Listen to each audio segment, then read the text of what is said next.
is longer than the Washington Monument is high. That's pretty cool. The noodle had to be made as a single continuous item from dough cooked using only hands to qualify for the record. I don't know how in the world. Oh, that's great. The video is great too. He put in a certain sesame oil to sort of harden it up. Yeah, you don't want to kink. No, you don't. All right, that's our time for now. Thanks for watching. Hope to see you back here again tomorrow. News 3 Now at 5 starts right now.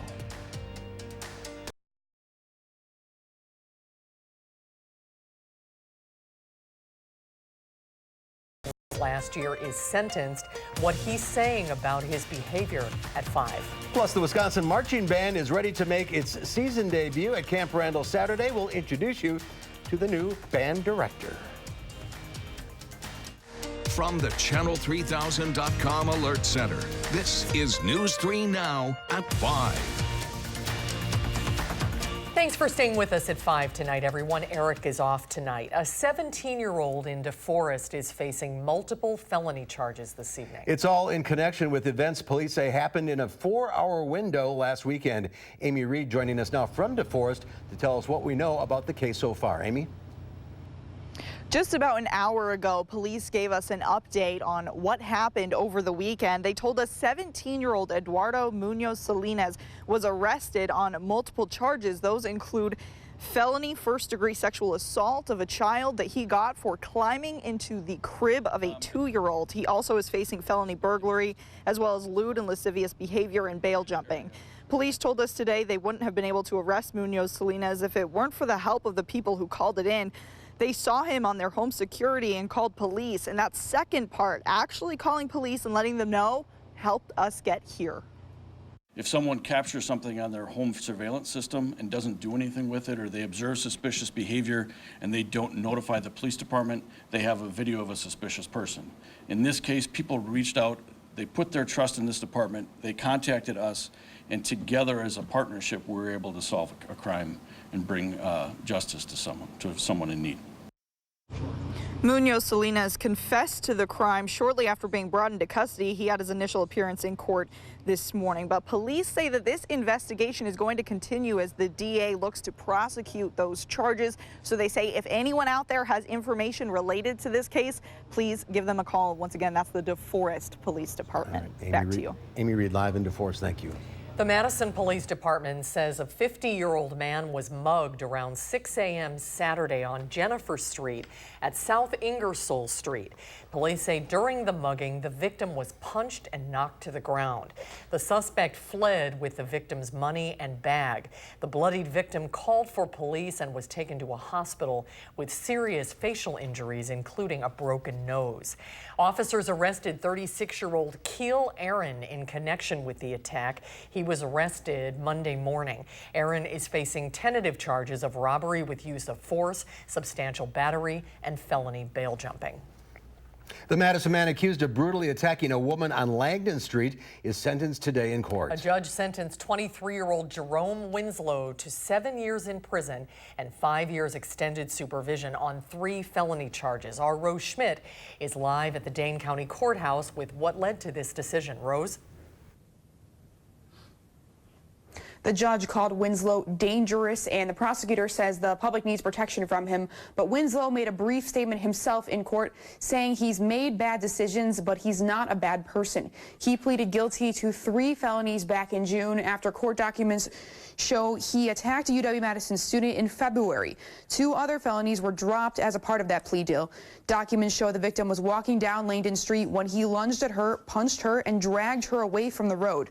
Today in court, Winslow and his attorney said the victim's family's pain will have an impact on him for the rest of his life. I'd like to apologize to my victim and her family. I can understand that I'm looked at as a monster, and that's totally understandable. I would like to apologize to my family and to my friends and to my loved ones just for letting them down and everyone that knows me. Your criminal conduct shows a side of you that is violent and is dangerous. I don't think you have a lot of insight into that part of your personality. I don't think you understand why it is that you did what you did that night. As a result of the attack, documents show the woman suffered multiple fractures to her face that required surgery, including a broken jaw. Winslow's attorney argues he was drunk and under the influence of drugs at the time, in addition to being depressed and suicidal.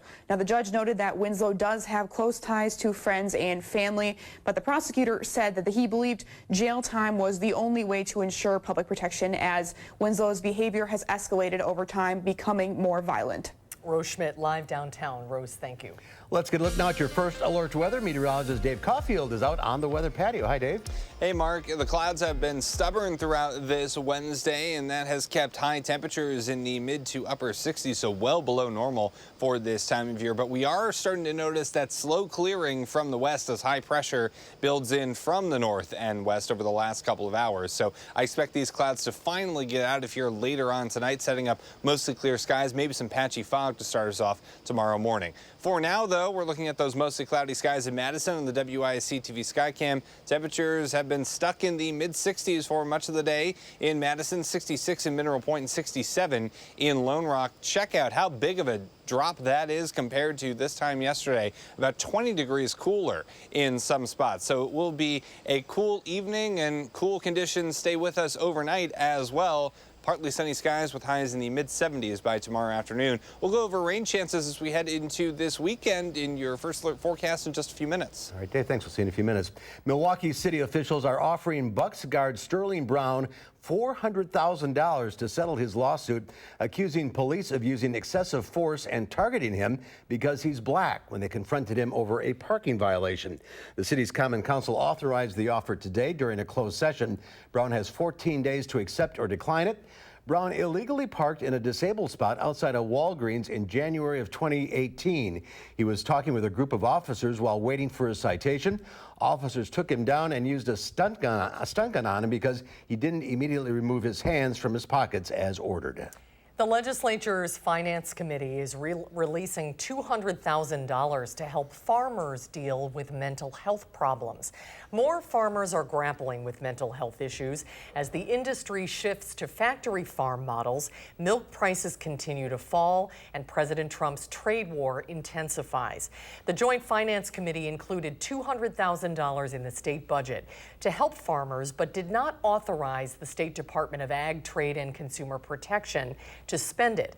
DADCAP Secretary Brad Pfaff asked the committee today to release the money. I was in Trempealeau in Buffalo County and met with 4 farms that had their barn roofs collapse and killed cattle. I saw dead dairy cattle stacked up like cordwood. And I had a family farmer look me in the eye and say, you know, this is 5th generation. My grandpa made it through the Great Depression, and I don't know if I'm gonna make it now. Pfaff says the department wants to use the money for counseling vouchers, stress management workshops, and farmers teaching mental health providers about the challenges that farmers are facing. 14 months until the 2020 presidential election, and a new Marquette University Law School poll shows that President Trump's job approval rating in the key swing state of Wisconsin remains below 50%. The poll shows 45% approve of the job President Trump is doing, 53% disapprove. The poll also shows Democrat Joe Biden with a 9-point lead over President Trump, 51% to 42%. That is the strongest showing of any Democratic candidate. Wisconsin is one of a small number of states expected to determine the outcome of the 2020 election. For the first time today, we got a chance to meet and talk to the new band director at UW-Madison. And he has some big shoes to fill, taking over for former band director Mike Leckrone. We're live with Jamie Perez at band practice. Jamie, you've got to meet him. What can you tell us about him? Well, I can tell you that music flows through his veins. Just talking to him, you can tell that he is very passionate. He is all about music. And right now, we're actually at their band practice. They're in the middle of training for their halftime show. So this is kind of a sneak peek at what you could expect for their performance. Now, the question that many of us have been wondering is if the traditions will stick around, like the stop at the top and the 5th quarter. those are not changing, but they will be adding some new material. Today we got a chance to sit down with him earlier to get to know him. He said he's not looking forward to the Wisconsin winters, but he is very excited to work with such a talented band. He said he first learned about the band when he was in Dallas a number of years ago. That's also when he found out who Mike LaCrone was. He said he probably won't be flying in from the ceiling, but he is adding some big production values to future performances. For our first show, you can expect a little bit of Beyonce, The Killers, Jonas Brothers, and Adele, and all 4 of those tunes will be done in 3.5 minutes, but we'll touch each one of those things. The second show, we're planning to do a funk show. So there you have it, some exciting shows to look forward to, and you can tell that Dr. Corey Pompey has music flowing through his blood. And even when I asked him what he does in his free time outside of band, he says he's just listening to music, some more orchestra, and just trying to make himself a better band leader. Now, we also spoke to band members who say that there are some similarities between him and Mike LaCrone. The number one thing being that they're both very encouraging when they're talking to the band members, so it makes it really exciting for them to learn. I'll share more about him coming up tonight at 6 and 10. A new era begins. Welcome Absolutely. to Madison. Very exciting. Jamie Perez reporting live. Thank you, Jamie. This just in from the Channel 3000 Alert Center. President Trump's plan to kill or delay hundreds of construction projects on U.S. military bases to help fund border fencing includes diverting money for a Wisconsin Air National Guard base shooting range. A Guard spokesman confirmed $8 million earmarked for building a small arms range at Truax Field in Madison would be diverted to wall funding. Construction had been set to begin next year. And the solar farm planned at the Dane County Airport is getting a little bigger. County Executive Joe Parisi and Madison Gas and Electric announced that the solar farm will be 58 acres instead of 41. The farm will consist of 31,000 solar panels that generate 9 megawatts of power. It'll save the county about $18,000 a year. We're also creating jobs locally. This project will be built by local electricians and installers and laborers. So we're keeping more of our energy dollars in the community. We're offsetting greenhouse gas, and we're saving taxpayers' dollars with this project. Construction on the solar farm will begin this spring, should be completed by the fall of next year. The American Academy of Pediatrics recommends that students get at least 20 minutes for lunch every day. And while area schools are offering students those 20 minutes, they say that is still not enough, mostly because kids have to stand in line to get their food, which cuts into their actual eating time.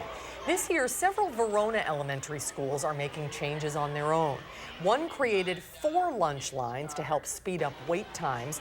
Another runs a workshop at the beginning of the year to teach kids how to quickly grab their items and find a seat.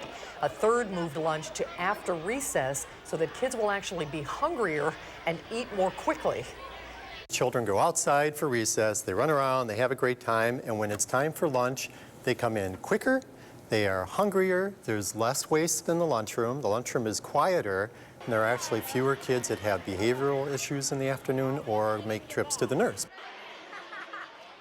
Verona Sugar Creek Elementary School has won several awards thanks to its commitment to student health, including 3 national awards last school year. Right now, high school lunch periods are longer and aren't as concerning to educators and doctors. Well, there's more to come on News 3 Now at 5. Up next, the death toll from Hurricane Dorian is expected to rise in the Bahamas as the U.S. East Coast prepares for the storm. And then coming up tonight at 6, the Beloit City Council passes an ordinance that limits the use of vaping products. What vaping shops are saying about that coming up tonight at 6. It was a positive day on Wall Street. The Dow Industrials up 237 points. The Nasdaq added 102. The S&P 500 gained 31. We'll be right back.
Authorities say they've recovered the bodies of 33 people who died in the scuba diving boat fire that happened off the coast of Southern California. Family members say a marine biologist from Wisconsin is among those presumed dead. 41-year-old Christy Finstad, who co-owned Worldwide Diving Adventures, was leading the scuba diving trip on the chartered boat when it caught fire Monday and trapped 34 people on board. Finstad attended Oostburg High School and graduated in 1996. She was described by her brother as being strong-willed and adventurous. Hurricane Dorian is making its presence felt along the southeast coast. Dorian's center is still about 80 to 90 miles offshore, but the rain bands and the wind from the storm extend all the way to the coast, from Florida to Georgia and the Carolinas. State and local officials are urging residents to get out of harm's way as they're concerned about the potential for flooding and storm surge. Meanwhile, the death toll from Hurricane Dorian in the Bahamas is expected to rise. New video from the Bahamas shows the devastating scene, one devastating scene after the next. The Red Cross estimates nearly 99% of people living in Abaco and Grand Bahama Islands are in need of some kind of assistance. The U.S. Coast Guard has rescued dozens of people after deploying several helicopters to the region. Many more victims are believed to be stranded in the hardest hit areas. At this point, we're still in the early stages of the response. We are concentrating very much on parts, fuel, people, communications gear. Aid from around the world is starting to reach staging areas in Nassau as the government works to get food and water to desperate victims who are now left with nothing. And Dave Caulfield is keeping an eye on Dorian. Where is he at right now? Well, Dorian is right off the coast of Georgia and Florida, making its way towards the Carolinas over the next couple of days. A very strong Category 2 storm. To give you perspective, Category 3 starts at 111 miles per hour, so it is right on the doorstep of Category 3. Pressure at 961 millibars, moving north-northwest at 8 miles per hour, so it has picked up speed, thankfully, from a couple of days ago, but we're still expecting a turn to the north and east. The question is whether or not Dorian will make a direct landfall somewhere along the Carolinas. Our latest projections from the National Hurricane Center may have a brief landfall along the outer banks of North Carolina. Regardless of where the center is, as we mentioned, still impacts from the storm along the Georgia coast and the Carolinas, even into Virginia, with storm surge, wind, and rain over the next couple of days before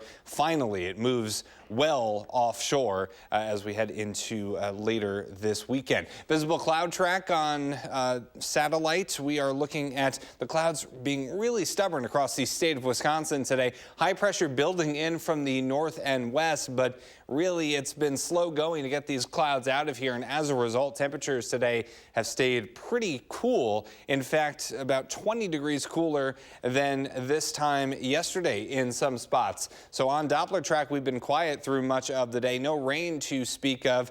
Maybe a quick shower or two overnight Thursday into early Friday. That's our next chance of having to get those umbrellas out once again. So the clouds are definitely still here on the Edgewater Skycam in Madison. We could see some light off in the distance, and we did see some brief peaks of sun today, but not much by any means. And as a result, 64 the high today, normal being 76, so about 10 to 15 degrees off the usual mark for this time of year. 63 in Watertown, 68 in Lone Rock, so a little bit warmer, closer to where those clouds are clearing a little bit quicker in southwestern Wisconsin. But really, we're looking at high temperatures being pretty close to where those temperatures are at right now, well below normal for this time of year. I mentioned 17 degrees cooler in Madison compared to Tuesday at 5 p.m. High temperatures are staying pretty cool as we head into the next couple of days, slightly below normal for Thursday and Friday, but into the weekend and the early parts of next week, you can really see where those temperatures are about 10 degrees below normal for this time of year. We get some rain chances to come back, and the clouds helping keep those temperatures at bay, so to speak. Temperatures in the low 50s for tonight. We'll finally see those mostly clear skies materialize later on, and it will be cool with some patchy fog possible tomorrow morning. Highs in the mid-70s tomorrow under partly sunny skies. So you can see some of that fog showing up actually on future track early tomorrow morning. That gets out of here. Highs in the mid-70s. Should see more sunshine, especially compared to today, by tomorrow afternoon. And then by early Friday morning, a few showers can't be ruled out. But really, I think most of us stay dry. However, as we head into this weekend, especially Saturday night into Sunday, shower chances do return and temperatures only in the upper 60s for highs as we head into the start of next week. So here's your first alert traffic update, taking a live look at US 51 and the interstate. No major problems showing up there. No major accidents or incidents to report across Dane County. We're seeing that normal buildup on the Beltline, though, especially eastbound. Here are your drive times. Eastbound University Ave to the interstate, costing you about 24 minutes, average speed of around 40 miles per hour. And here are some other routes in and around Madison. Everything's showing up green right now. Middleton to Sauk City westbound on Highway 12. That'll cost you 16 minutes with an average speed of around 60 miles per hour. And that is your first alert traffic update. All right, thanks, Dave. Ahead at 5, the latest mass shooting in Texas reignites the debate over expanded background checks, why the Senate's next move might be in the president's hands. We'll be right back.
There are new calls for tougher background checks in light of the latest mass shooting in Midland and Odessa, Texas. The gunman got his weapon without a background check. Natalie Brand has more details from the White House.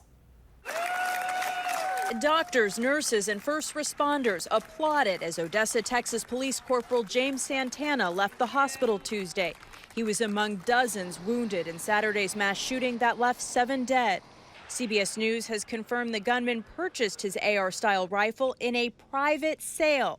In 2014, the gunman failed a background check because of mental health issues. I support safety for our citizens. I support keeping guns out of the hands of sick people, mentally ill people. President Trump says the White House is looking at ways to prevent gun violence, but he has backed off calls for tougher background checks. Democratic lawmakers support legislation that would require checks for every gun purchase, including private sales. Loopholes sound too nice for what this is. Republican leaders say they're waiting on guidance from the White House on the president's level of support before moving on new gun safety legislation. If the president is in favor of a number of things that he has discussed openly and publicly, and I know that if we pass it, it'll become law, I'll put it on the floor. Gun rights groups remain firmly against more stringent background checks. You're never going to stop private sales unless you're going to argue that our government should videotape and track everybody's movements. Gun safety groups say until Congress acts, private companies and citizens need to step up. Just because it's legal to sell a gun to another person through a private sale doesn't mean you have to do it. Retail giant Walmart announced Tuesday it will stop selling ammunition for handguns and short-barreled rifles, the ammo used in assault-style weapons. Natalie Brand, CBS News, the White House. And we will have another check of the weather when we come back.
CBS Evening News. We are with the U.S. Coast Guard flying above Grand Bahama Island for the first look at what many are describing as an impending humanitarian crisis. 3/4 of the homes underwater. That's dramatic. We'll have to tune in for that. Yeah. And the storm continues to churn up the coast. Yeah, Category 2 right now. It's a very, very strong storm. We won't see any direct impacts from Dorian here in southern Wisconsin, but we will see the clouds clear overnight. Temperatures in the mid-70s for Thursday and Friday. We could see some rain showers return to the forecast this weekend with cooler temperatures. All right, thank you, Dave. Thanks for your help tonight. I'll see you back here tomorrow. Enjoy the rest of your evening, everybody. We'll be back and see you at 6.